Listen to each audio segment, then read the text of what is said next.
Hello, magandang gabi mga kabatang Minor TV and welcome sa another episode natin ng Marry Faith. Makinig, mag-reflect about faith. Good evening sister, good evening brother Pip. I miss you all. Magandang ladies first.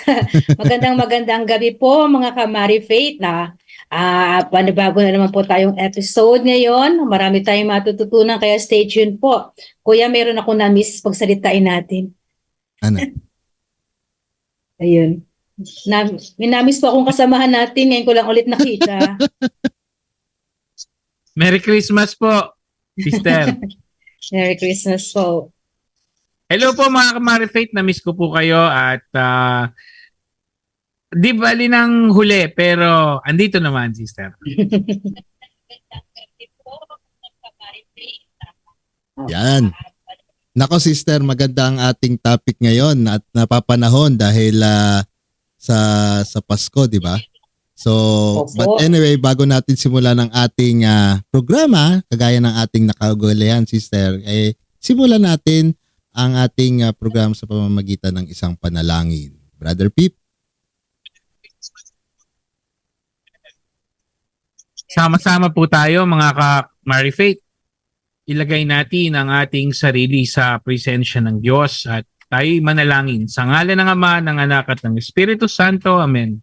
Amen. Ama naming mapagkalinga, ikaw po ang aming pinupuri at pinasasalamatan sa gabing ito. Sana po, Panginoon, samahan ninyo kami sa aming magiging pagtalakay sa aming pag-uusapan ngayong gabi upang aming maihanda ang aming mga sarili sa iyong pagdating ngayong darating na Kapaskuhan. At hindi lang po yon, kundi sa araw-araw na kami ay iyong binibigyan ng pagkakataon na maging mabuti sa aming mga kapwa.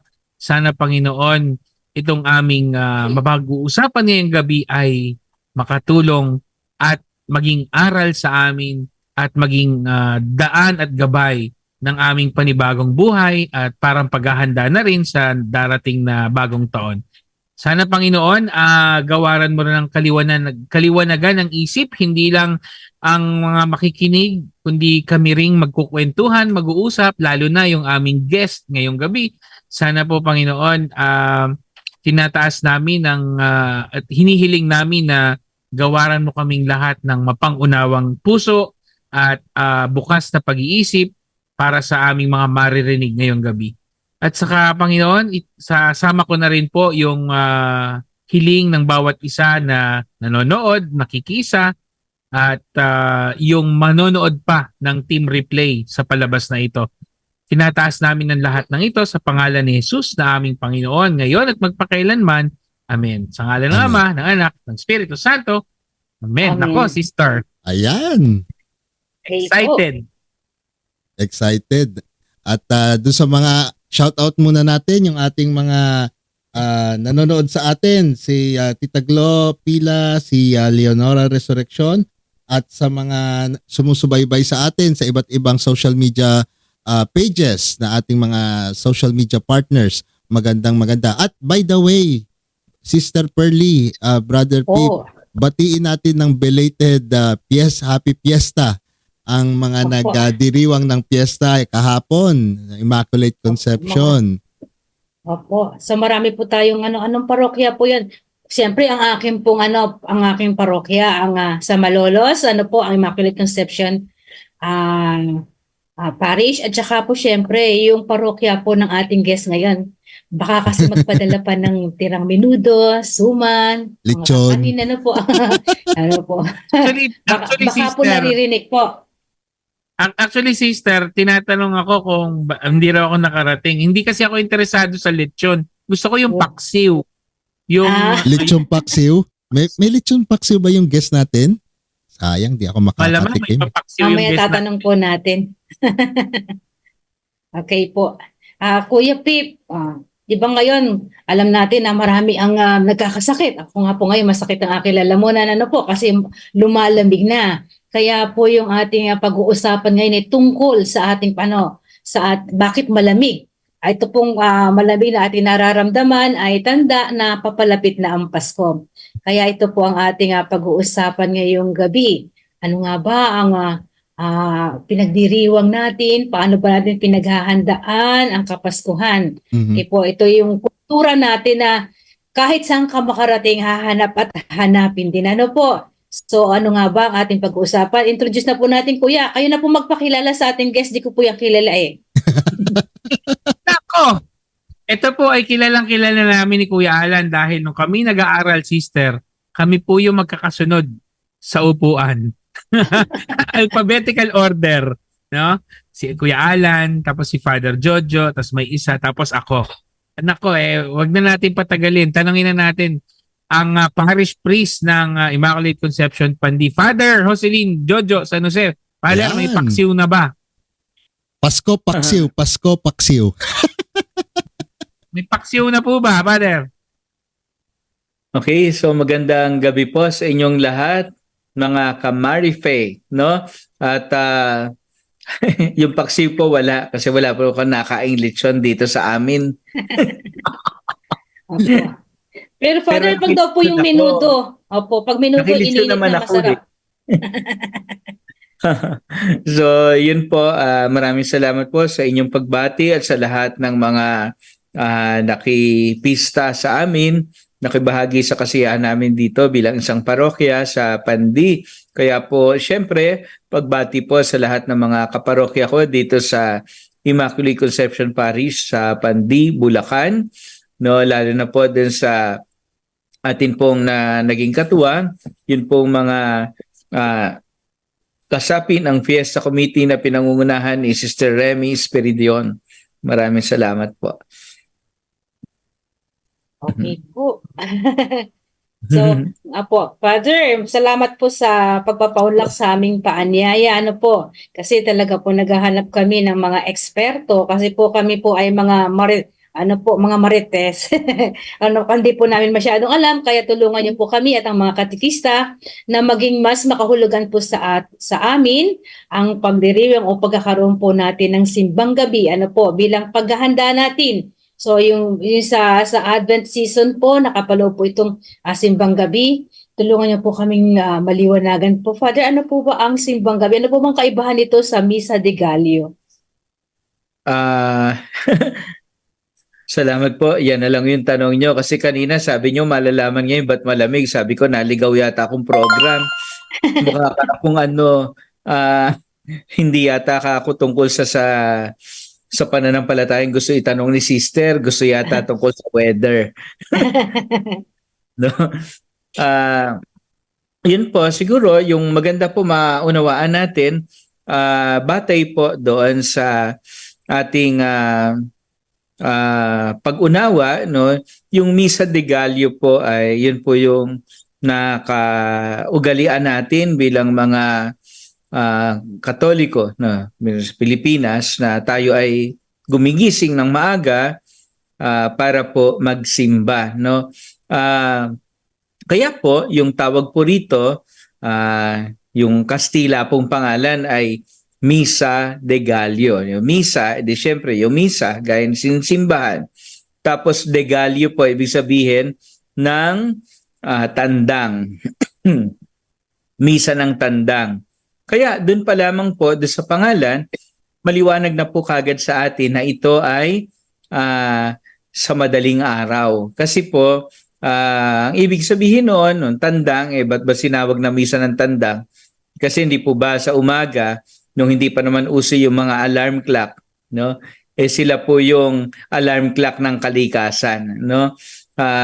Basta pagka mag-uumaga na, tumitilaok po yung manok, no? Sa Biblia po, ang pagtilaok ng manok matapos po nung ikatlong pagtatatwa ni Pedro, no? Sabi, nakakatatlo ka na. No, pero dito po sa atin, sa karanasan natin talaga, kahit saan naman po lugar, pagka po umaga, tumitilaok yung manok. Kaya po, ibig sabihin, yung Misa de Gallo po ay misa sa pagtilaok ng manok. Kasi nga po, madaling araw pa po iyon. Bakit naman din po madaling araw? Marami pong paliwanag na ibinibigay sa atin. Yung isa po ay, syempre, yung iba gusto pong makapagsimba, kailangan din po silang maagang pumasok Hindi naman po pumasok sa opisina kundi mga magbubukid kasi syempre po maaga po sila nagpupunta sa bukid. Kaya gusto nila bago makapunta doon, bago makapagtrabaho, nakapagsimba muna sila kaya maaga. Meron din pong isang paliwanag na dahil nga po sa noong panahon po na nagkaroon po tayo ng batas militar ay may mga curfew, bawal po sa gabi, yung misa, kaya po ginawang madaling araw. Pero po, magandang maunawaan po natin na ang ibig lamang po namin sabihin nito ay yung misa sa madaling araw, 9 na araw na atin pong pinaghahandaan yung pagsapit ng Kapaskuhan. No? Ngayon po, bagamat Misa de Gallo po, siyempre po, pinag-uusapan nga natin tawag dito sa wikang Kastila, no? Siyempre, meron pong naging mga popular na tawag din, no? Yung mas nakasanayan ng mga tao na tawag, tinawag pong simbang gabi. Pero kung tutuusin, una, hindi na po yun gabi. Madaling araw na po kasi. Kaya lang sa ating kasi, kadalasan sa pag-unawa natin, madilim, edi gabi. No, gabi pa po 'yon, oras pa ng tulugan 'yon, no, para sa marami, no. Kaya po minsan ang tinitingnan ng marami pagka po sinabing simbang gabi, dapat gabi.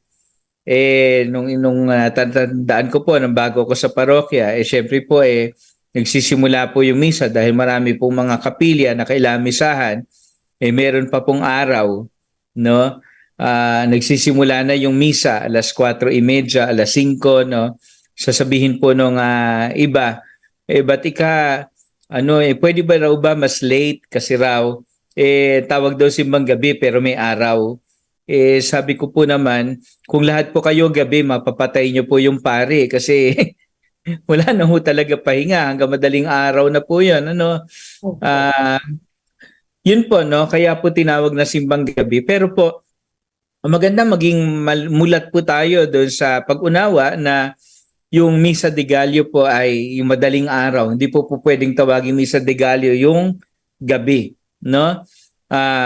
Pero po yung simbang gabi, no, pangkaraniwan, no, popular nating tawagan, yun po talaga ay yung gabi na nitong huli na lamang po nangyari, pero gabi po kasi tawag nga natin simbang gabi, hindi mo simbang umaga. Ano po? Kaya po doon pa lamang po sa dalawa na yon, meron na po lagi tayong kaibahan, no? Hindi lamang po sa oras, kundi sa paraan ng ating pagdiriwang. Yung pong Misa de Gallo ay masaya, no? Siguro kasi kailangan gising yung tao, yun yung una. Ikalawa, talagang masaya yung lahat doon sa gabi, sa madaling araw na yon, kasi nga po talagang pinakikita pa lamang nung pagising nila ng madaling araw na talagang sabik na sabik sila doon sa magaganap, no? Kaya po meron din pong papuri yun pong umaga, no? Meron inaawit po yung papuri sa misa, pero po pagka po gabi wala po, no? At kulay lila po ang kasuotan ng mga pare. Yan. Pero pareho lang bata po ako, naririnig ko na yung pareho lamang po yung ginagawa, pareho pong paghahanda yon sa pagdating o sa pagsilang ng Panginoon sa loob ng 9 na araw. Ayan. Father, nung bata po ako, akala ko pag sinabing Misa de Gallo, di po ba kasi may kanta Misa de Gallo, akala ko ito po yung misa sa gabi, yung bago magpasko, yung Eve pala po, yung ganun. Akala ko yun, nung nag-matter na lang ako, medyo luminaw po sa akin. Father, yung po bang misa sa gabi na yun ay pwede natin sabing anticipated nung misa kinabukasan? Hindi po, no, hindi po natin masasabi na anticipated, no, kasi po ibig po sabihin kasi na kung tutuusin po, no, sa paano ba natin sabihin yan, sa tamang pag-unawa, no, wala naman po tayong anticipated, no, na misa, no, kasi po pag sinasabi nating anticipated, wala pa po pero ginagawa na natin, no. Halimbawa, ang pista ng banal na mag-anak ay alam natin malayo pa, no, sa ika-28 31 po yata ngayon ng buwan ng Disyembre. Pero ginawa natin ang 26, kunyari lang po, no? Yun anticipated kasi hindi pa ginagawa na natin, no? Parang sabik na sabik, hindi na makapag-intay, ginawa na ngayon, no? Ano man po yung dahilan, no? Parang tinatawag natin advance pagka birthday party. Minsan di mo pa birthday, nag-celebrate ka na, advance, di ba? Yun yung anticipate, ibig natin sabihin. Pero sa simbahan po, hindi po ganon. Pati nga po yung mga lingguhang mise.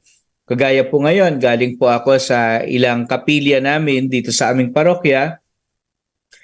Sabado lang ngayon, pero panlinggo yung misa. Kaya sasabihin natin, anticipated mass, pero hindi. Kasi sa mata ng simbahan, linggo na po yun. No? Kapag ka po dumating na yung hapon, patakip silim ng araw ng Sabado, yun po ay bahagi na ng araw ng linggo. Kaya pwede sabihin sa anticipate natin yung isang bagay na talaga namang pinagdiriwang na. Hindi na anticipated ang tawag doon, kundi talagang celebration na yon, no? Kasi kapag ka po pista sa simbahan, nadadagdagan ng oras paurong. Yun pong isang araw. Kaya kung ang bilangan natin ng oras sa isang araw ay mula sa hating gabi hanggang sa susunod na hating gabi, i-atras pa natin yung hating gabi ng bago dumating isang araw, lagay natin nasa gawing alas 4, alas 5, yun po ay pista na. Kaya nga meron lagi tayo tinatawag na bisperas, no? Ngayon, yung bisperas na yon ay mismong pista na, no? Kagaya po sa amin sa parokya, no, halimbawa, noon pong nagdiwang kahit naman po saan din ng dakilang kapistahan ng kalinis-linisang paglihi ng Mahal na Birheng Maria kahapon, no? Huwebes pa lang ng gabi, pinagdiriwang na yung misa na alam natin pagdiriwang na rin ng araw ng pista, no? Pero hindi po natin sasabihin 7 pa lang naman bakit pang 8 na yung pagdiriwang ninyo, na ibig sabihin na may masaya na hindi pa naman pista. Pero pista na yon yung hapon. Pero kung umaga yon hindi pa, no? So, ganun din po yung pag-uusapan natin kapag simbang gabi. Pagka po simbang gabi, hindi po yon pwedeng iaga, no, ng pagdiriwang. Halimbawa, yung misa pa'y pang-17 ng Disyembre, hindi naman po pista yung 17 ng Disyembre. Kaya, paano nyong sasabihin na humaba yung oras nun, nagsimula na 16 ng gabi? Hindi po, kasi hindi naman pista. Kung pista, no? Kaya po, hindi po natin ginagawa. Kaya po, ang nangyayari, kung ano po yung misa ng madaling araw ng 16 ng Disyembre, yun din po yung misa sa gabi ng 16 ng Disyembre. Hindi po yun mapapalitan. 17 ng umaga, ganun din, kamukha na 17 ng hapon. Maliban lamang po kapag ka po ang pinag-uusapan natin, yung tumatapat ng araw ng linggo. No? Halimbawa, sa taong pong ito, ang araw ng linggo po ay 17, no? Yung sa darating pong linggo, 17. So, ibig sabihin, yung 16 ng gabi, no, 16 ng Disyembre, yung gabi na yon ay panglinggo na. 17 ng umaga, no, 17 ng Disyembre, yung umaga hanggang maghapon, yun po ay pang-17 pa rin. Kinagabihan nun, pang-17 pa rin, no? Kasi linggo yon, no? Kinaumagahan, pang-18. Hanggang yung gabi, pang-18 pa rin. Ano, ganun po. So, nabago yung Sabado ng gabi. Pero yung iba, pareho lang rin. Yun po. Salamat po, Father. Kasi po, Father, tanong po yan palagi kahit ako po. Pag hindi nagising sa umaga, halimbawa talagang puyat na puyat, hindi nagising sa umaga, hindi makukumpleto yung 9. Kaya hahabulin ko Yes po. sa gabi. Baka hindi na-counted yun. Ano po, Father? Kaya nga po, Father, yun po yung tanong susunod na, yung siyam na gabi na kailangan buong buo. Ano po? Kasi may wish. Ano po ba yung masasabi natin sa ugaling Pilipino po na yan na 9 days kailangan kumpleto po? Oh, tama naman po 'yun na maganda po na sabik tayo doon sa pagdiriwang pero alam po ninyo hindi naman po 'yun paano ko ba sasabihin? Hindi po 'yun nakabatay doon sa kung ano yung darasalin o ano yung mapapakinggang aral, no? Kasi kadalasan, no, gaya nga po ng sinabi, hindi umabot ng umaga, may misa naman ng gabi, no? Ah, pareho lang rin yung kasi ganito po naman ang tanong na kasunod. Paano po yung Sabado ng gabi tapos Linggo ng gabi? Pareho po yung pagbasa noon Pareho yung dasal. So ibig ba sabihin, hindi ka na lang sisimba doon kasi pareho lang rin naman. Ano po? So hindi po ganoon kasi ang pinag-uusapan po natin, binibilang natin ay siyam na araw, hindi naman siyam na dasal at siyam na pagbasa, no? Sinasabi sa atin, basta nagsimba tayo nung araw na yon. Parang ganito lang po yan. Pagka po nagdasal tayo dun sa nobena, inanang laging saklolo, ginagawa po ng tuwing araw ng Miyerkules, no? Lalo na po dati, no, 'di ba? Mas matagal pa nga kasi tuwing unang Miyerkules ng buwan, pupunta Baclaran. Kaya po kung nobena pag-uusapan natin, siyam na unang Miyerkules 'yon. 'Di po ba? Ngayon, so ginagawa natin tuwing araw ng Miyerkules. Kahit naman po anong pang-unang linggo, pang-ikalawang linggo, ibig sabihin unang Miyerkules, kalawang Miyerkules, katlong Miyerkules, pare-pareho lang naman dasal Pero hindi nyo sasabihin, ba't pa ako pupunta rin? Pareho lang naman dasal. No po? So, pero ang binibilang natin, siyam na araw akong nagdasal nung parehong dasal. Di po ba?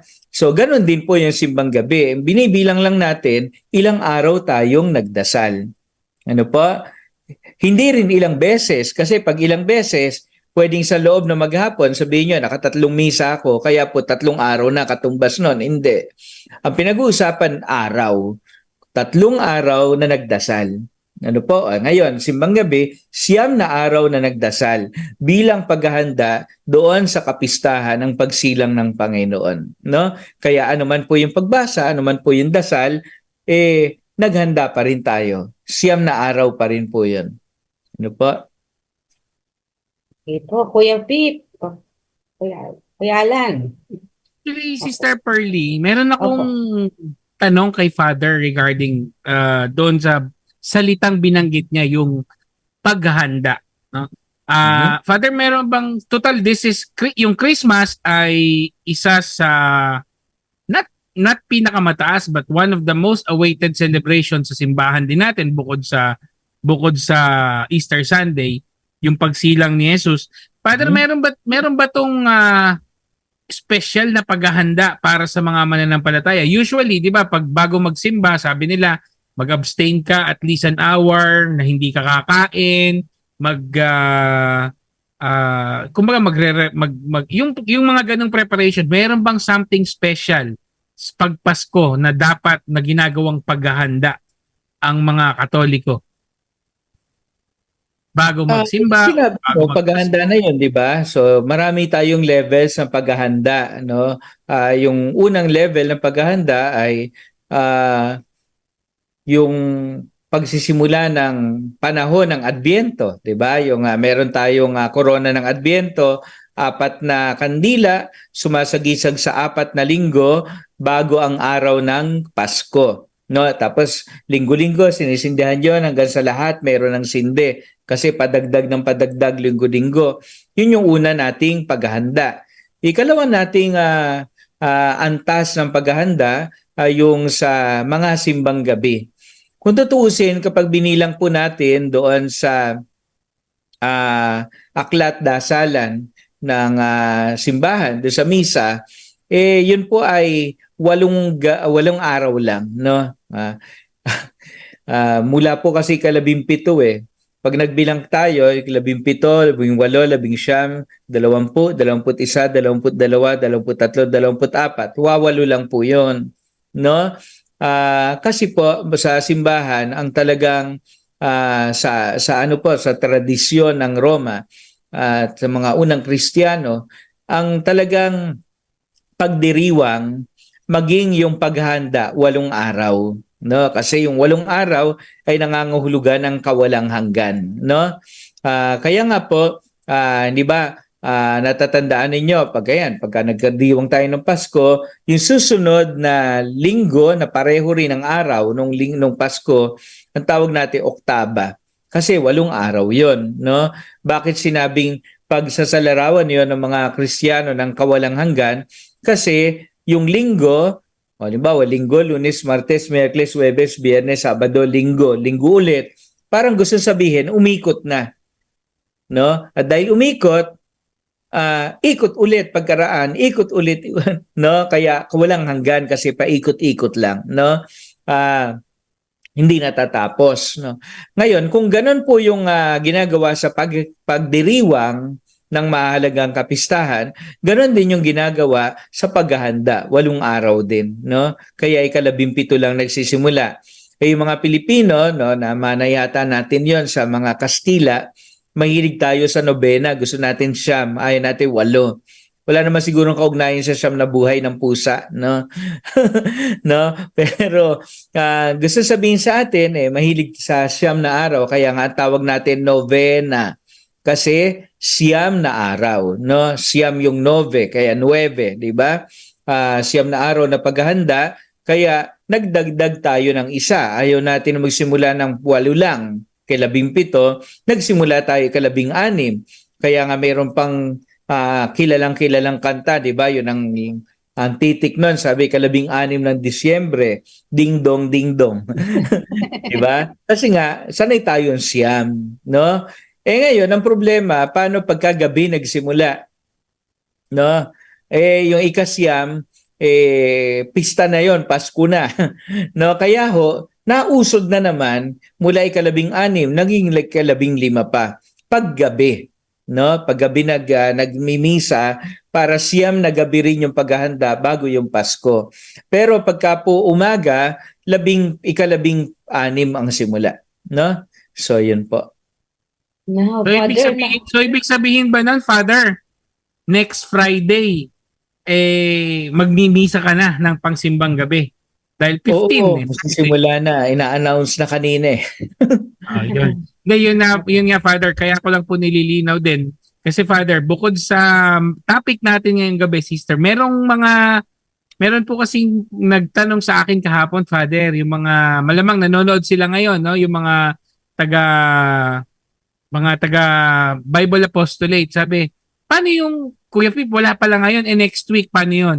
So, at least, ayan, narinig nyo mga Kamari Faith. Kung nandito rin yung mga nagtanong sa akin kahapon, yung Friday, may misa na po si Father sa parokya, kaya wala po muna ulit tayong verbum noon. So, advertisement. And shout out kay Brother Roel Santa Maria, isa sa mga nagtanong noong tanong na yon sa akin kanina.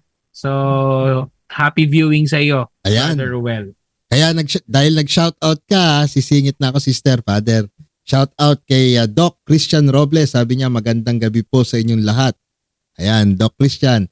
Kay Doc Hello. Mark Manabat. Ayan, magandang gabi po. Kay Tita Gloria Hernandez. Kay Bel Bonifacio, watching from Pinagcuartelan, Pandi, Bulacan.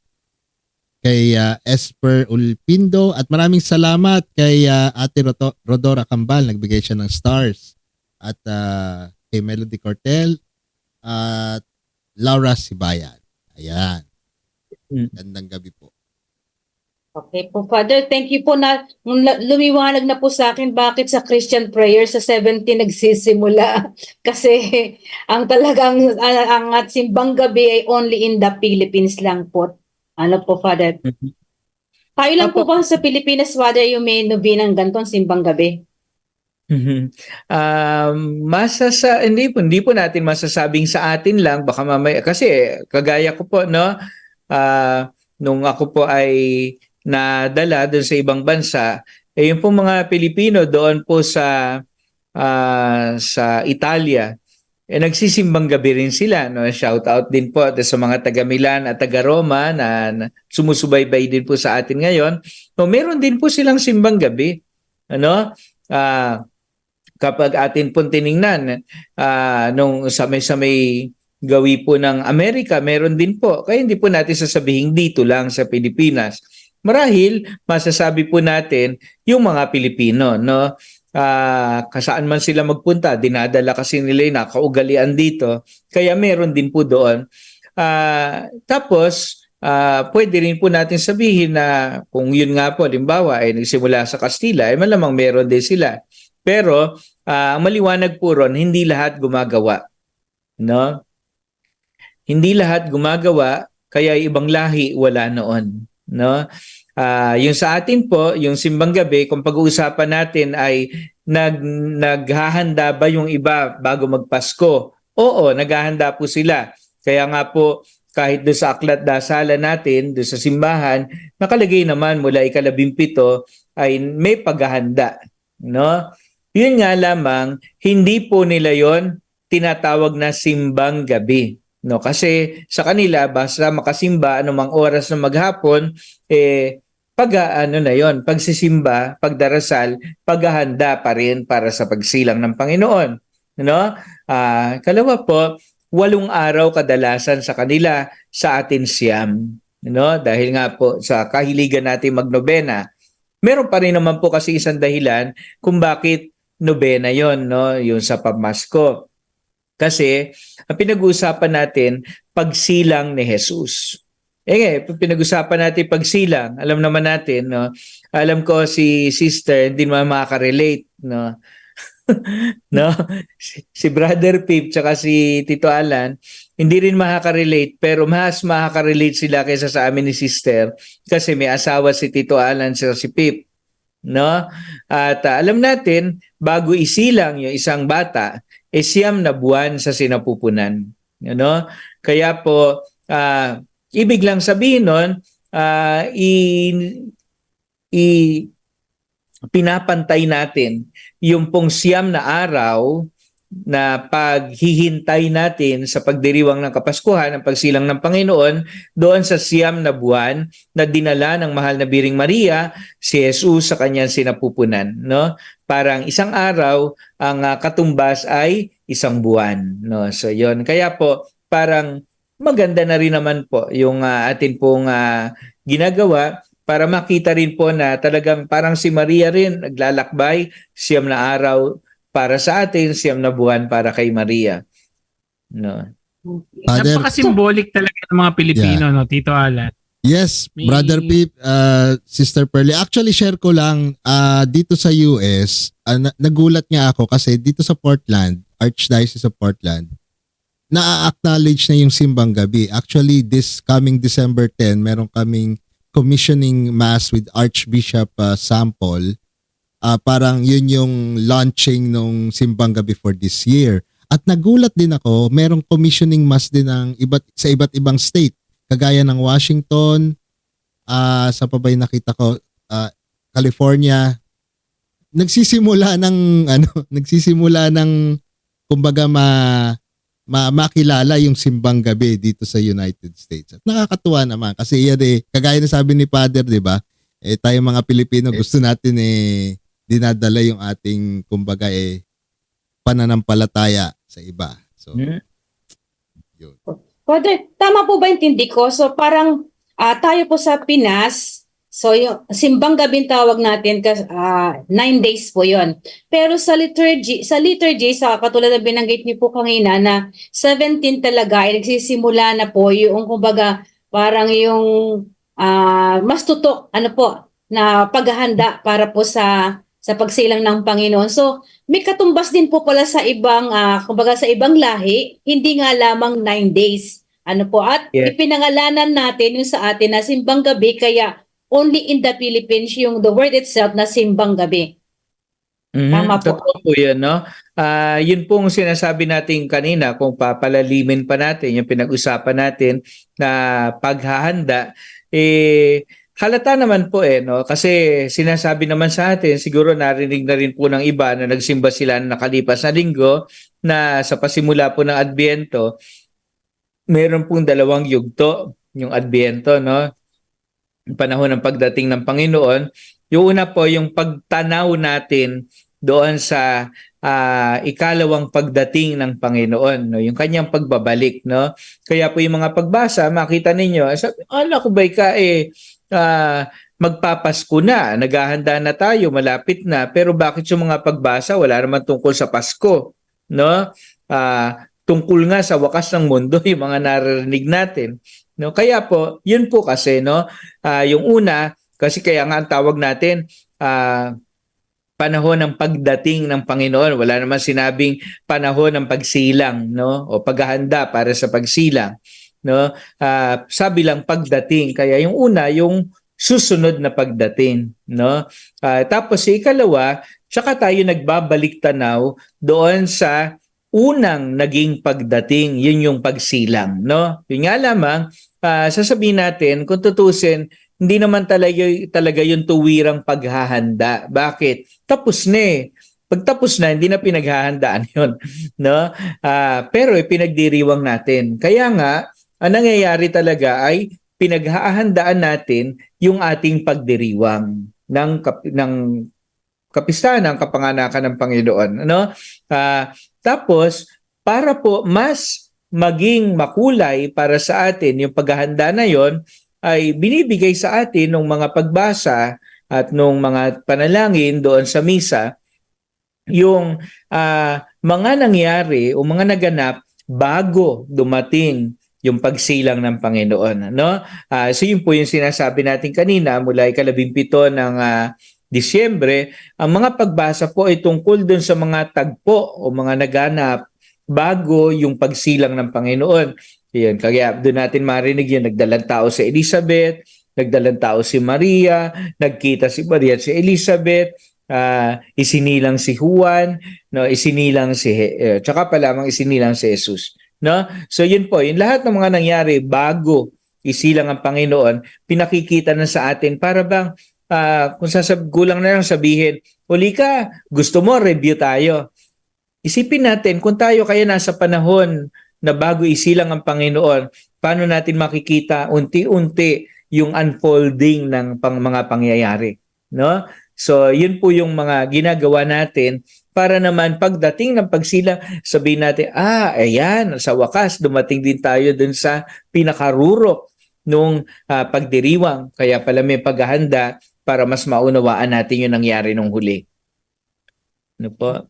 So, Father, parang ito po, ang hindi ko palang kung tama din dating sa akin ay, itong mga liturgical seasons natin na to, ito, specifically yung topic po natin ngayon ay isang tugon, ang ating pananampalataya sa mga ipinahayag sa atin. Ano po, yung mga nahayag na sa atin. Tama po ba? So, ang simbahan po ay nagtakda ng mga gantong pagdiriwang, kumbaga bugso o dala ng ating malalim na pananampalataya, paniniwala, pagtitiwala at pagkilala sa mga ginawa po niya para sa atin. Totoo po yan, no? Dahil pinaniniwalaan natin na totoong isinilang ang Panginoon at yun ay ginawa rin ng Panginoon para sa atin, para tayo maligtas. No, para sa atin yun, yung binabanggit natin doon sa pananampalataya, pagpapahayag ng pananampalataya, di ba? Isinilang nagkatawang tao siya para sa atin, no? Kaya po dahil sa pinaniniwalaan natin yon, pinagdiriwang natin kasi napakalaking kilos yun, no? Gawa ng Diyos para sa atin, no? Para sa kaligtasan. Okay po. Sana, ang dami ko natututunan kay Father. Hindi ko talaga alam yan. Ano po, Father? Diba, Kuya Pip, baka may gusto kayo itanong din kay Father.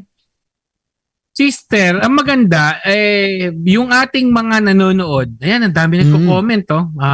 Pati yung Marami teacher ko yung teacher ko nung elementary, si Ma'am Ellen de la Cruz, shout out, Teacher Ellen. Baka may tanong kayo tungkol sa Kapaskuhan o tungkol sa Nobena, i-post nyo dito sa ating comment section para masagot ni Father yung inyong mga katanungan tungkol sa ating topic, no? Yung simbang gabi, panata sa Pasko.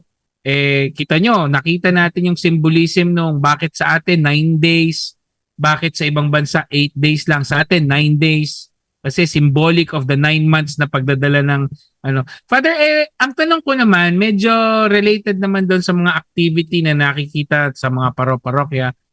Father, related ba yung araw-araw iba-iba kulay nung damit na sabi ng pare? Oh, bukas pula, bukas blue. Meron ba yang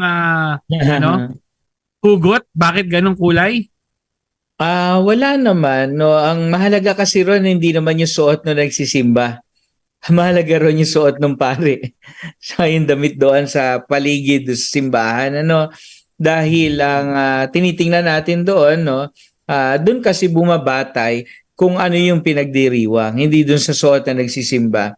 Kahit naman din sa parokya ko, no, ginagawa namin yan, yung sinasabi nyo pa iba-iba ng kulay, yung nagsisimba, para lang rin naman yun, dagdag na kasiyahan. Naalala ko pa nga, no, kanina, halimbawa, kasi kami kadalasan, mga ganyan naman isinasama namin dun sa mga pabatid, no? Kagaya nito, babasahin ko lang yung binasa kanina, no? Sabi, ano tawag doon? Mayroong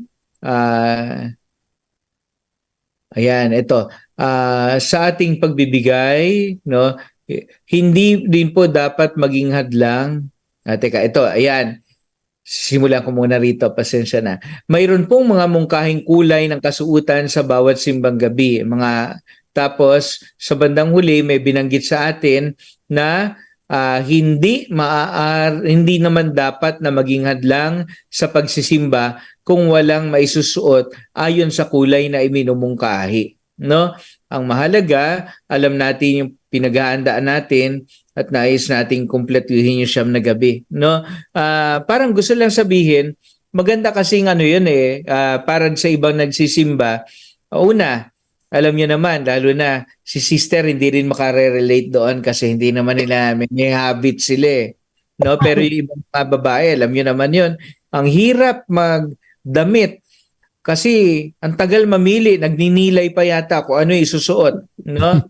Pagka ganoon, medyo madali na kasi tayo na yung nagsasabi, ayan, itong ganitong kulay, kaya konti na lang pagpipilian mo.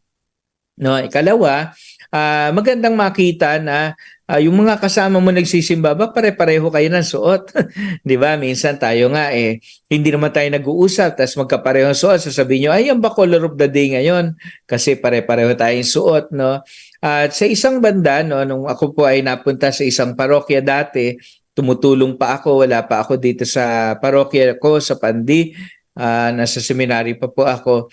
Maganda rin po kasi yun kasi yung sa iba, ikinukulay din, binabata yung kulay doon sa nais nilang ipadala. Kasi marami pong mga parokya rin naman gumagawa, yung siyam na gabi ng simbang gabi ay mga panahon, mga araw ng pag-iipon doon sa maaring ipamigay din bilang mga pamasko doon sa mga higit na nangangailangan sa parokya. O kahit na hindi sa parokya, sa ibang lugar, no? Mga charitable institutions, halimbawa, no? Mga depressed areas, no? So nangyayari, minsan araw-araw, para rin naman hindi maipon na pare-pareho tapos kulang na isa kasi pag nag-repack, magkakaiba yung dami, no? Para kung yung isang tao gusto niya lagi namang mag-alay, araw-araw magkakaiba. Kaya ginagawa rin naman namin, natutunan ko sa isang parokya, maganda rin yung kulay nakabatay doon sa ibibigay. No? Parang para maalala niya, ganito pala dadaling ko ngayon kasi ito'y paala-alay, ganito kulay. Halimbawa, pagka brown, kape iaalay kasi halos ganun din naman kulay nun. No? Pagka ano tawag doon? Green, no? Mga sardinas kasi madalas yung mga lata ng sardinas ganong kulay no? So parang may naaalala kagad sila, yun ang dadaling ko ngayon kasi ganito kulay namin ngayon, no? Dati nagbiro ako lila yung kulay, sabi ko wag naman ko kayo magdala ng halaya at baka may amag na yan o panis na pagdating ng araw ng bigayan, no? So yun po kasi wala namang gaano may kulay ng lila, no? So, pero yun po, no, ganun po yung ginagawa. Hindi naman po yun dahil sa may kaugnayan doon sa pinagdiriwang natin sa paghahanda sa Panginoon, yung mga simbang gabi ayon doon sa turo ng simbahan. Pero yun po ay sabihin na lang po natin pagkamalikhain din ng pamayanan para naman din higit na maging masigla yung pagdiriwang nila, yung paglalakbay doon sa siyam na gabi na yun. Naku, Father, speaking of kulay, nung ang mother ko po ay pinapayagan pa namin sumimba sa madaling araw, palagi po siya excited sa kulay na yan. Kailangan yung damit po niya ay may kahilera, iba't ibang kulay. O wala pa akong gantong kulay, ano po. Nakakadagdag po, Father, sa interes at sigla sa pakikibahagi sa misa. Mhm. Nako.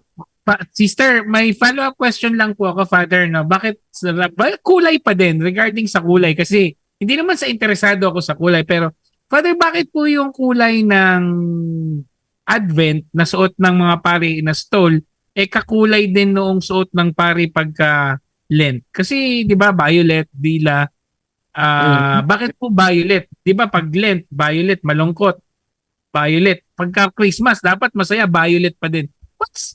Bakit po violet? Okay. So yung kulay, hindi naman po yun dahil paborito ng pare. No? Hindi, hindi rin trip-trip po yun, no? Kasi lagi naman natin nakikitang lila yung kulay. Yun po kasi ay, yun pong lila para sa simbahan, may kaugnayan po sa kalungkutan, no? Pagsisisi, no? So lahat po ng medyo sabihin na pa natin na pinakamalungkot kasi pag nagsisisi tayo malungkot din naman tayo. Wala naman siguro nagsising masaya, no? Tsaka po yung alam natin yung lahat po ng may kulang, may kulang, no? Kaya po makikita natin laging kulay lila kasi pag may kulang malungkot ka pa rin, 'di ba? So, yun pong lila ginagamit po sa simbahan una kapag ka po merong namatay, no? Kasi malungkot, di po ba? So, yon. Kalawa, ginagamit din po yung lila kapag ka po mangungumpisal, no? Kasi malungkot din yon kasi nga nagsisisi ka sa kasalanan mo, humingi ka ng tawad sa Panginoon. Ginagamit din po yan kapag ka po sakramento ng pagpapahid ng langis. Bakit? Kasi may pagsisisi rin po roon, no? Kung kaya pang mangumpisal ng tao, kung hindi man, pinapatawad pa rin ng pare, no? Kasi lalo hindi na nakapagsasalita, comatose, mga ganyan, no? So, tapos malungkot din yung lahat kasi may karamdaman yung mahal nila sa buhay, di ba? Ginagamit din po natin yon kapag panahon ng Kwaresma kasi nga po ay na panahon ng pagsisisi yon, di po ba? Kasi nga dahil sa atin namatay si Jesus, no? O inialay niya yung buhay niya kasi kailangan tayong iligtas. Pero pagka po Adbyento, lila rin. Bakit? Kasi nga sabi sa atin maghanda tayo sa pagdating ng Panginoon, no? Syempre, yung isa sa pinakamadaling paraan ng paghahanda at pinakadapat na gawin natin paghahanda ay yung kanina, no? Kung kayo po ay nakinig na dun sa mga nakapagsimba na o hindi, bukas, pakinggan niyo pong mabuting balita. Sabi po naman doon ni Juan, pagsisihan ninyo talikdan ang inyong mga kasalanan at pabinyag upang kayo patawarin ng Diyos. No? So nandun pa rin yung pagsisisi kasi ang gusto sabihin sa atin, kung gusto nating ihanda yung daraanan ng Panginoon, aayusin din natin yung kalooban natin. No? Hindi yon panlabas na paghahanda lamang, kundi yung kalooban natin. Kaya po, pinakikita roon na meron tayong kailangang gawin sa ating kalooban at yun ay dahil kulang. Meron tayong gustong dumating, no? Alam natin merong tugon doon sa mga pangangailangan natin. Kaya ayun, malungkot kasi wala pa. Ikalawa, malungkot kasi kailangan din natin magsisi, no? So, yun pong lahat ng yun, ang pag pinagsama-sama natin, yun po yung dahilan kaya lila rin yung kulay ng Adbyento. So, ibig sabihin po, Father, yung Lenten at Advent po, parehong may aspeto ng pagbabalik loob. Yes po. Kaya po, mga kamari faith, ibig sabihin po noon, hindi kapag kakwaresma lang natin maisipang mangumpisal. So, bago din po magpasko, so isa sa paghahanda po natin po ay ang pangungumpisal. Opo. Yan. Totoo po yun. Okay po. Father, kanina po di ba sabi natin, inihalin tulad niyo po yung 9 days, ano po, dun sa 9 months na, kumbaga, ang bata sa sinapupunan, ano po, kumbaga yung after ng 9 months po ay merong bagong buhay, ano po, na isisilang. So, ito po bang pagsisiyam natin, ito po bang simbang gabi ay meron pong aspeto na makamaria? Saan po natin ito maiugnay? Yun po, no, dun po sa binanggit natin na may siyam na araw katumbas sa siyam na gabi, siyam na buwan doon sa sinapupunan ng mahal na birhen, parang gusto sabihin na pareho tayo nag-iintay. Kaya nga po, di po ba, meron pong debosyon doon sa Birhen de la Expectación, di ba? Isang birhen, yung mahal na birhen na naghihintay din sa pagsilang niya doon sa manunubos na nasa kanya lang sinapupunan, di ba? So, yun po, no, yun po yung relasyon ni Maria, yung kaugnayan ni Maria doon sa mga simbang gabi, no? Kaya po hinahayaan din naman na yung mga pari para po sa mga misa sa umaga, no, na magsuot din ng puti, no, na ginagamit din po para sa mga misa sa mahal na birhen, para nga po doon, no? Okay po. Parang gusto sabihin, si Maria rin inip sa paghihintay, no? Sabik na rin kasi siya sa pagsilang ng Panginoon, no? Tayo rin ganun din, ano? Yun po. Pwede parang may tanong po dito. Opo, mula po kay Sister Ellen Rason. Good evening po. Pwede po bang discussion dalawang account ng nativity? Opo, Paano po ibig sabihin? opo. Gusto ko maanina. Siguro Father yung tinatanong niya yung ano, kasi 'di ba according po kay Matthew, Gospel ni Matthew, yung nativity nagsimula sa Bethlehem, papuntang Egypt hanggang makapanganak. Tapos kay Luke naman, nagsimula naman sa Nazareth, papuntang Bethlehem, tapos balik uli ng Nazareth. Siguro yun yung gusto niyang itanong. Kasi yun lang naman po yung nakita kong dalawang pagkakaiba doon sa account ng pagpapanganak sa Diyos, o kapanganakan ni Jesus rather, according to the gospel. From Matthew, iba yung kumbaga itinerary lang siguro, Father, yung takbo ng kwento. Kung pag-uusapan natin itinerary, totoong may kaibahan kasi yung lahat ng mga manunulat ng mabuting balita, syempre, meron din silang tinitingnan na yung pananaw nila, no? Doon po natin makikita na ang Espiritu Santo talaga pag gumalaw, sa magkakaibang tao, magkakaiba yung binibigay niyang kaloob, di ba? At kadalasan, no, syempre, bahagi noon yung katangian, yung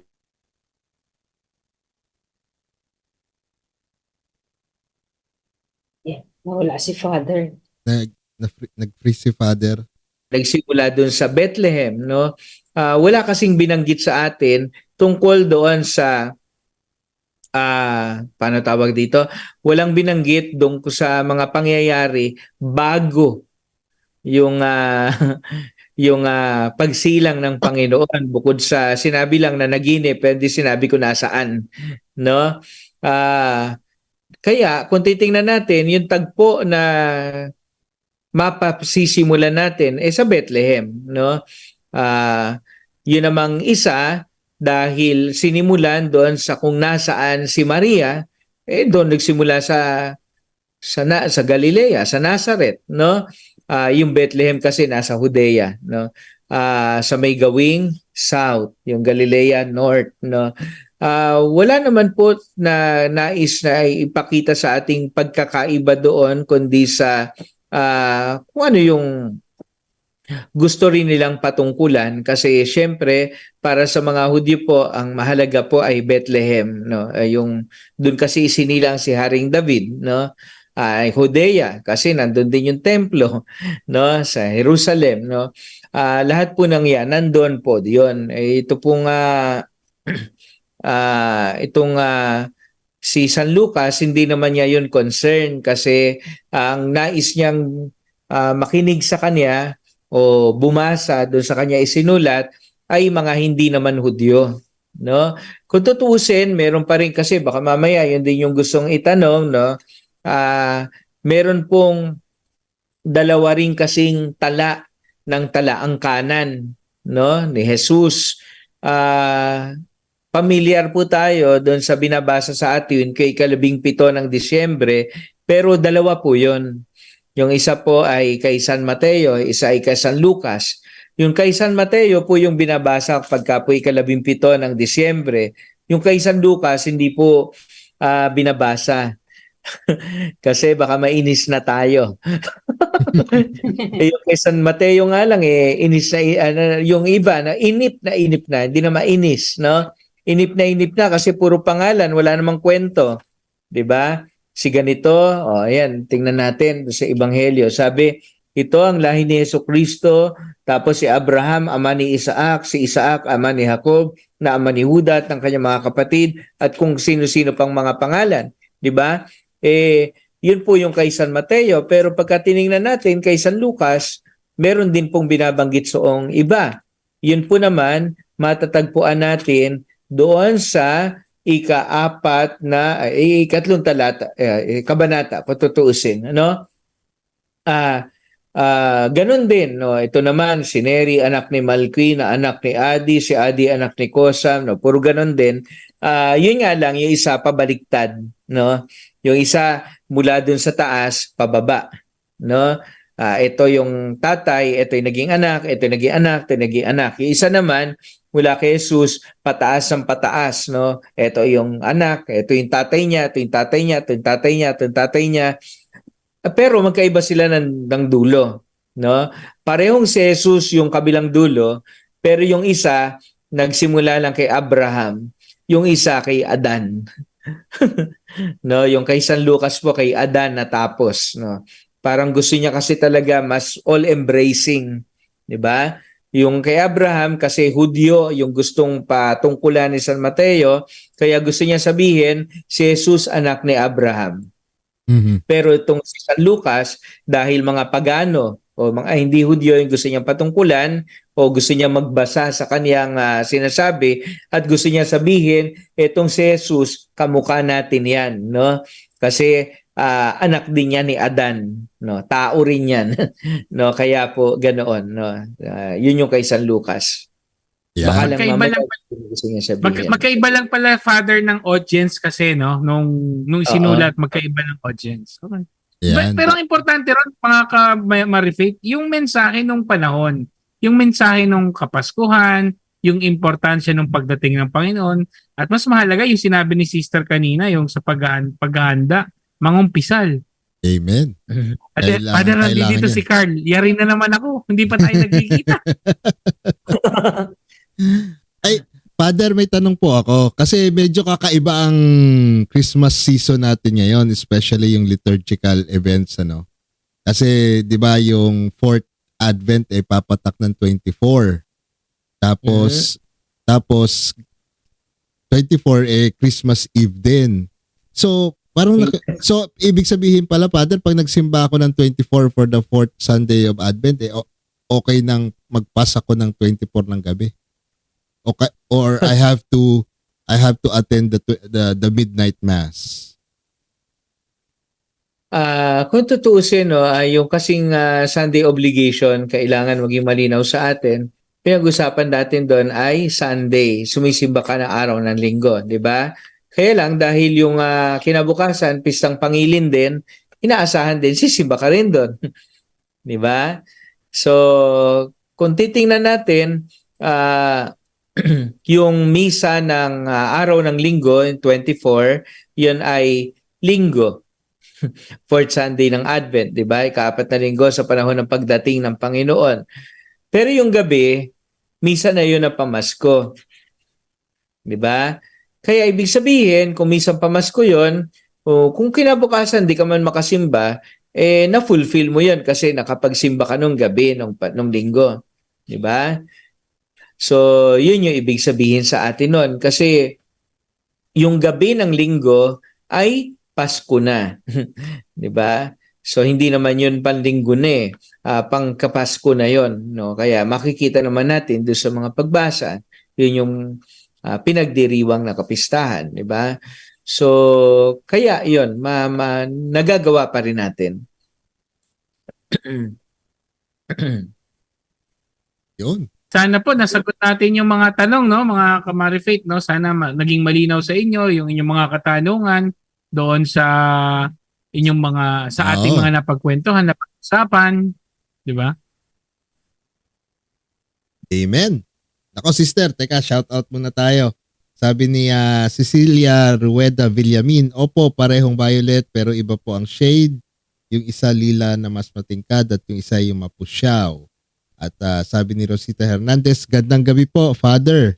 Si Myra Natividad Calaguas, si Aurea Asuncion, good evening po. At sino pa ba?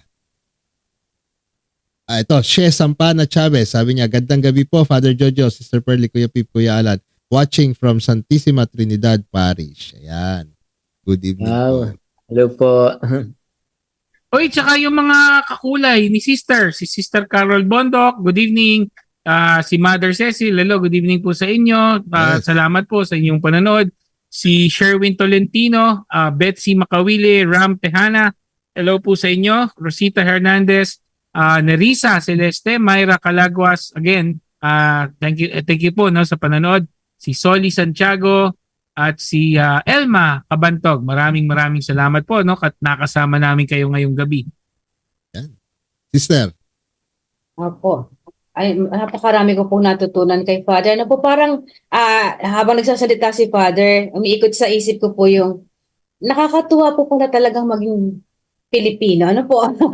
Yung kultura natin, ano po, kung paano natin sinasabuhay ang ating pananampalataya na kaugnay ng ating kultura bilang Pilipino, napakayaman. Ano po, hindi lang tayo basta ito yung liturgical na ibinigay sa atin ng simbahan, mas pinagyayaman pa yun ano po natin bilang mga Pilipino na naipapahayag natin yung pagmamahal sa buhay, pagpapahalaga, at saka yung sama-sama, di po ba? Kaya nga pag sinabing may simbang gabi, Pinoy yan, kahit sa ibang bansa sabi nyo nga po, naipapakita natin dito kung paanong tayo ay sama-samang nagbibigay halaga, ano po. Kasi ano po ba yung significance ng simbang gabi sa atin bilang isang pangkaraniwang Kristiyano? Bukod po doon sa pagpapahayag ng ating pananampalataya sa kung ano yung mga ipinahayag sa atin, pinapakita pa rin po natin yung sinabi ni Father kanina, pagbibigay ng mga kulay. Pinasisigla pa natin, ano po, mas binibigyan kulay, mas binibigyan diin na ang mga tao, although masasabi talaga natin na marami sa simbang gabi, yun ang binabantayan, yung mga simbang ligaw, simbang suman, ano po, yung mga nagsisimba daw na paano, simba ng mga zombie. Sabi ko, bakit zombie? Yan yung bungguin mo, bubuwal kasi tulog. Ano po? Kaya simbang zombie lang daw po yan. Pero, ganun pa man, makikita natin paano yung pagiging family-oriented nating mga Pinoy na talaga ang sigla-sigla natin pagdating ng simbang gabi.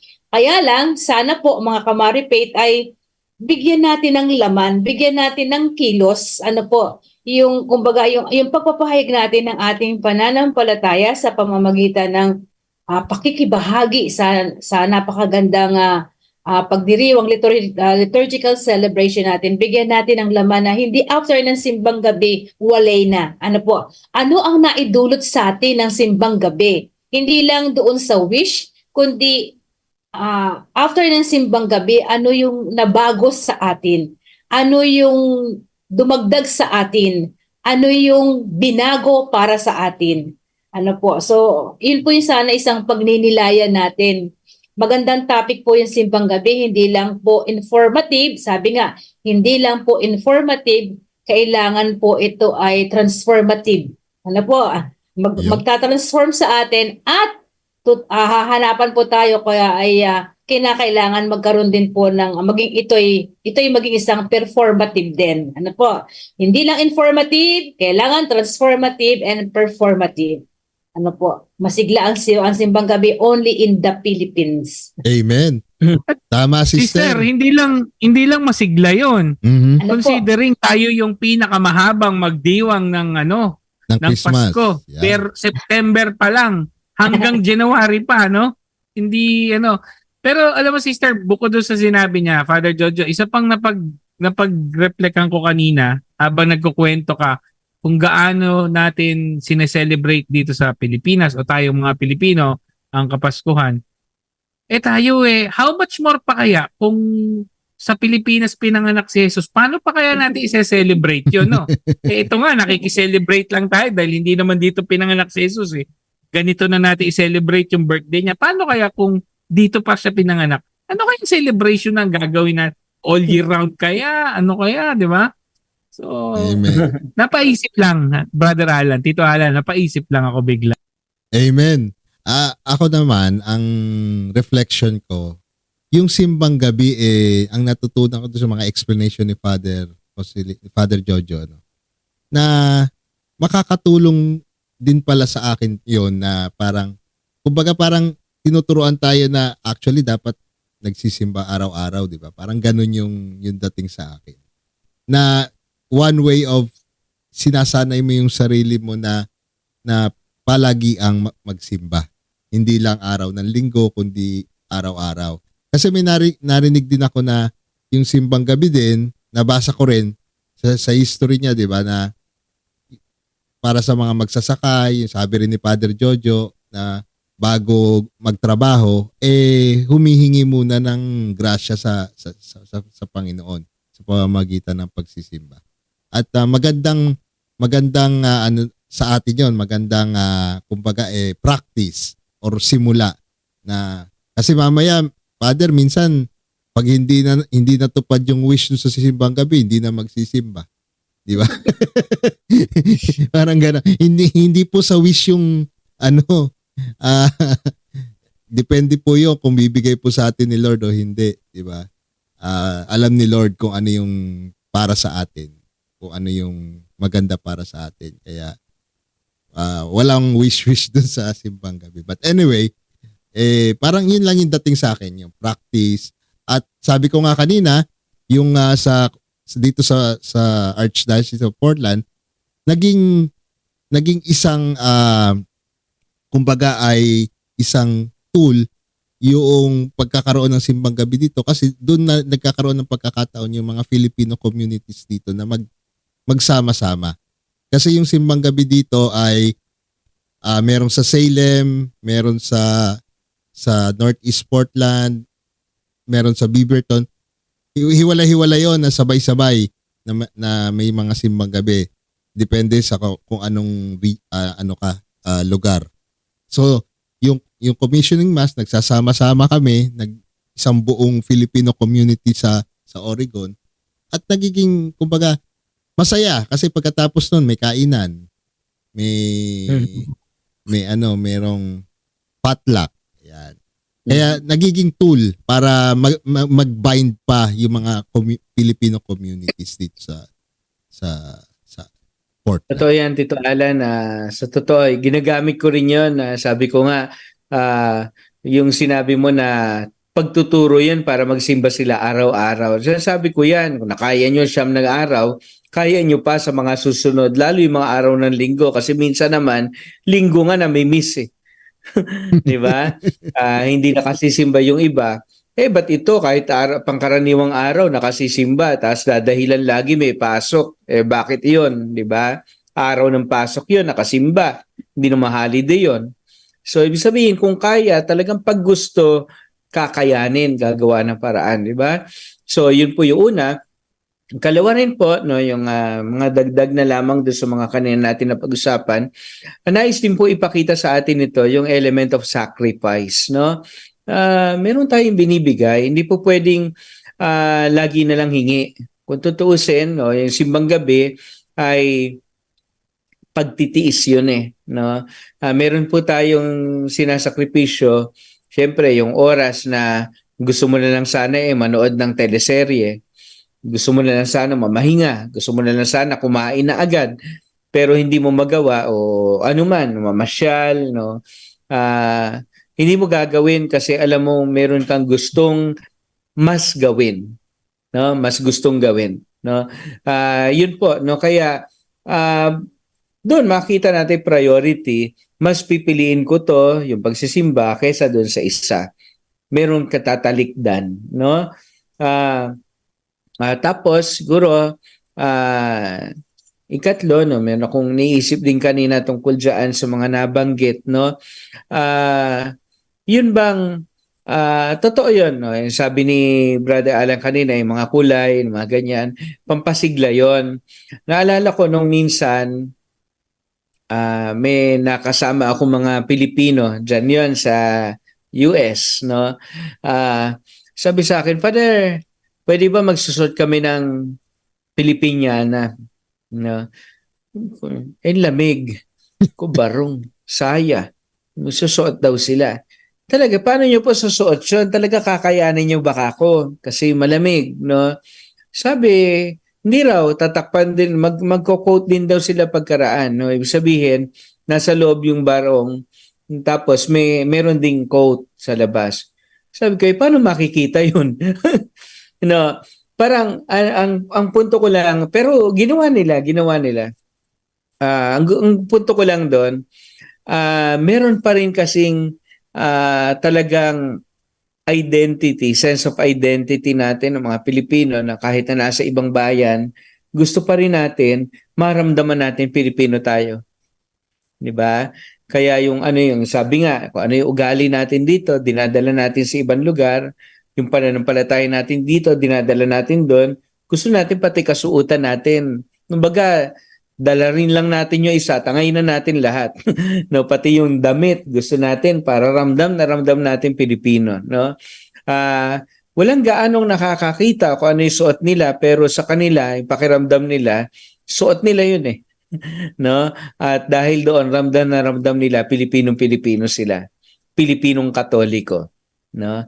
Pilipinong nananampalataya kay Kristo at 'yun ay pinagmamalaki nating lahat. Amen. Amen. Amen. Father, sana naman hindi yung pagiging Pilipinong Katoliko lang yung bitbitin. Hindi yung nakabarong, naka-coat. Sana yung diwa ng pagiging Katoliko na magiging isang Kristiyano, ipakita din natin hindi pang Pasko lang, all year round. Sabi nga ni Sister, ito ay informative, pero dapat performative din, no? Hindi siya pang Paskong performance lang, kundi yung pagiging Kristiyano, pagiging mabuting tao, at pagiging masunurin sa Panginoon, hindi pang Pasko lang. All year round. Habang buhay ginagawa natin. Yun yung message at challenge natin. No, na pag tinanggap natin yung pagdiriwang ng kapanganakan ng Diyos at tinanggap natin sa puso natin yung mensahe na ito, dapat all year round ginagawa natin to. Amen. Kaya- Correct po, Father. Ay, Kuya Pip. Totoo po yun na talagang sabi nga ni Father Gangin, challenge natin, nakaya nyo nga yung 9 days. Ano po? So sana yung essence po ng sacrifice na gawain natin ng every Sunday, ano po mga Kamari Faith, every Sunday, tayo po mga Kamari Faith, alam natin nagsisimba tayo, iyayain natin yung iba. Naalala ko po, Father, yung teacher ko, yung sociology, si Ma'am Asherto, si Dr. Asherto po. Na-invite po siyang mag-lecture po magturo po sa Vietnam. Ano po, 6 months. So nagtanong daw siya, una-una niya hinanap saan yung parokya, ano oras ng misa. Alam niyo po ba, ang oras ng misa po sa Vietnam, 4:00 na madaling araw. Sunday Mass po yan, sabi niya, simbang gabi. Pero kahit daw po 4:00 na madaling araw ang misa sa Vietnam, 70% daw po ng Catholic nagsisimba sa Vietnam. At doon siya hangang-hanga. Hindi po ito simbang gabi lang, every Sunday. Ano po, so challenge din po sa atin yun po mga Kamari Faith, mga kapwa natin Pilipino, kapwa Katoliko. Sikapin po natin na linggo-linggo nandun po yung ating sakripisyo, dala ng ating pagmamahal sa Diyos at sa ating kapwa. Sana every Sunday, simbang gabi. Yan. Nako. Father Jojo, Sister Kuya Pipa, no? Medyo late na. But anyway, maraming salamat. Pero bago po tayo magtapos, mamaya Father, pa-request na lang po ng closing prayer tsaka blessing. Ano po. Pero bago po muna yan, mag-a-announce lang po kami na dahil nga pinag-usapan simbang gabi, di ba? Mas importante ang simbang gabi sa atin.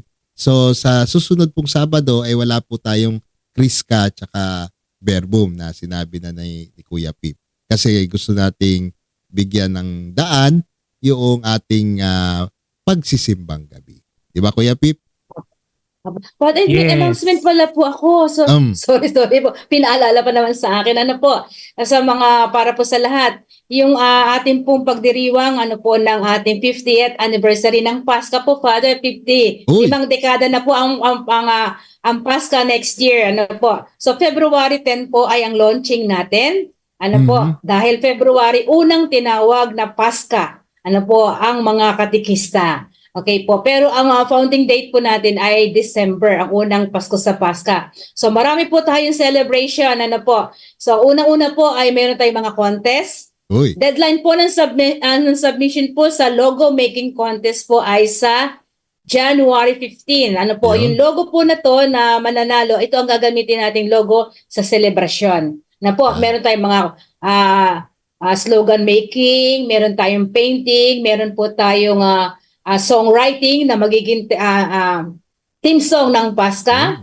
Meron po tayong tinatawag na 50. Ano po, yung 50 natin ay isasakay po namin sa Echoes of Christ. Yeah. So 10 months po ito na may conferences po tayo sa iba't ibang mga naging bahagi ng 50 years natin. Uy.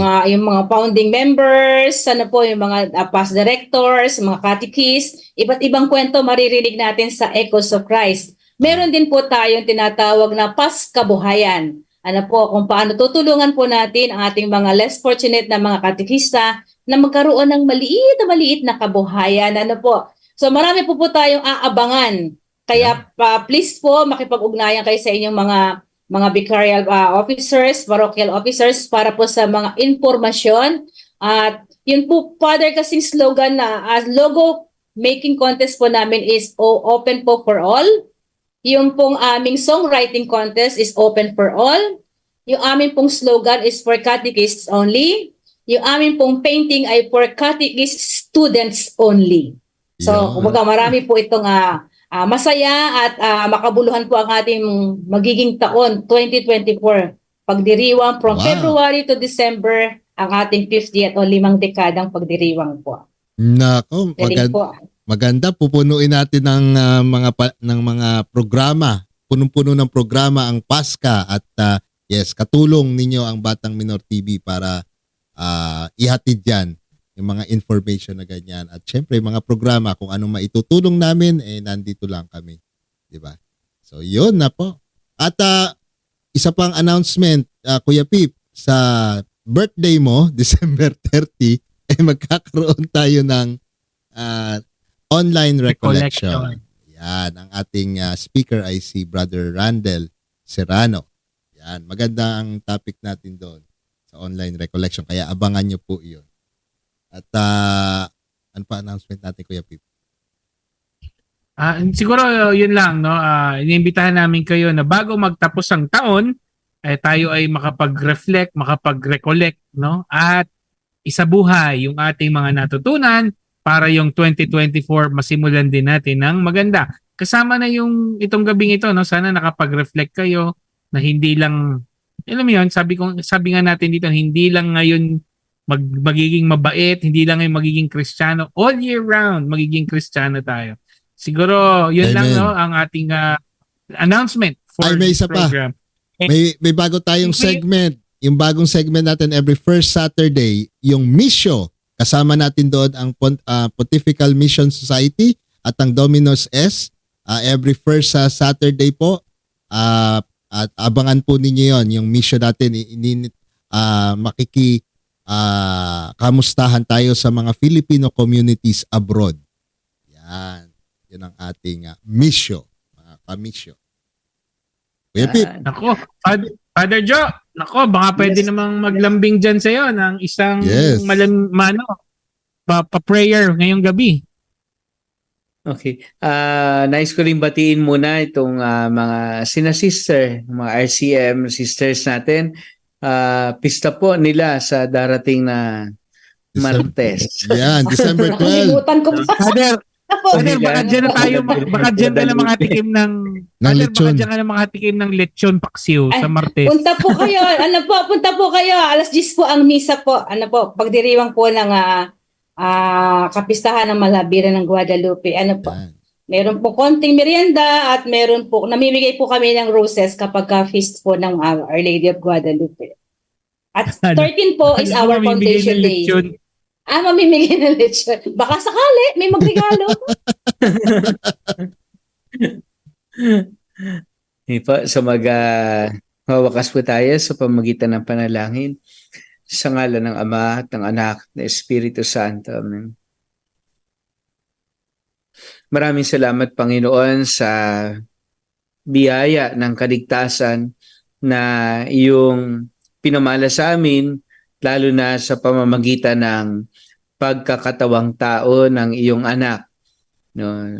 Gaya ng laging pinahayag namin sa aming pananampalataya, nagkatawang tao ang iyong anak para sa aming kaligtasan.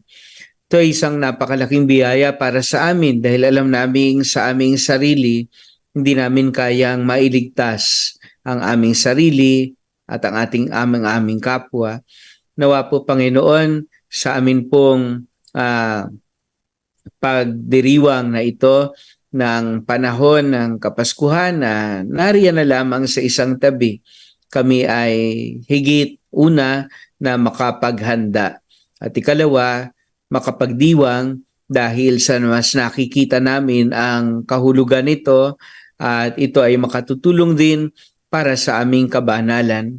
Nawa ay mapanibago kami sa amin pong kalooban ng aming ipagdiriwang na ito upang higit kaming mapalapit sa iyo at kung papaanong sa pamamagitan ng Kapaskuhan ng unang Pasko, ikaw ay bumaba sa amin, kami rin naman ay magsumikap na umakyat patungo sa iyo sa pamamagitan ng isang buhay na puno ng kabanalan. Tinataas namin ang lahat ng ito sa pamamagitan ni Jesucristo, kasama ng Espiritu Santo, magpasawalang hanggan. Amen. Amen. Sumainyo ang Panginoon. At At sumainyo sumayin nyo rin. Palain kayo na ating mapagmahal at butihing Diyos, Ama at Anak at Espiritu Santo. Amen. Yan. Po, maraming salamat, Father Jojo, no? Kay Sister Pearly. Thank you, Sister Pearly, at nakasama mo ako ulit dito. Oo nga. No? Dami mong utang. Daming utang ni Tito. At kay Tito Alan, thank you din. Ako, maraming salamat. Nag-enjoy ako.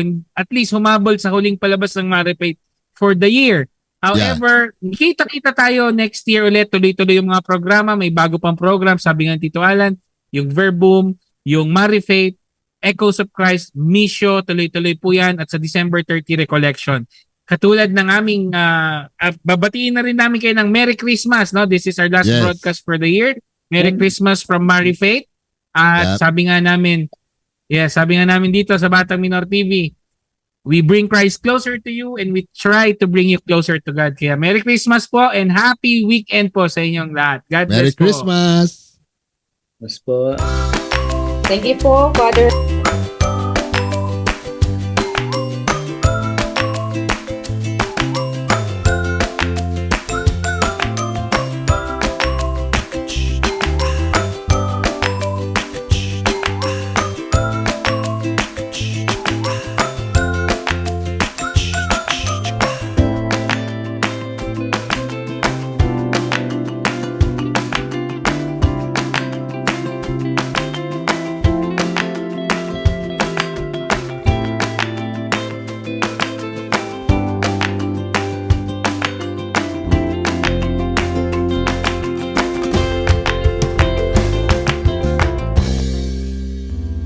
If you like this video, please give it a thumbs up and click the subscribe button. Thank you and God bless.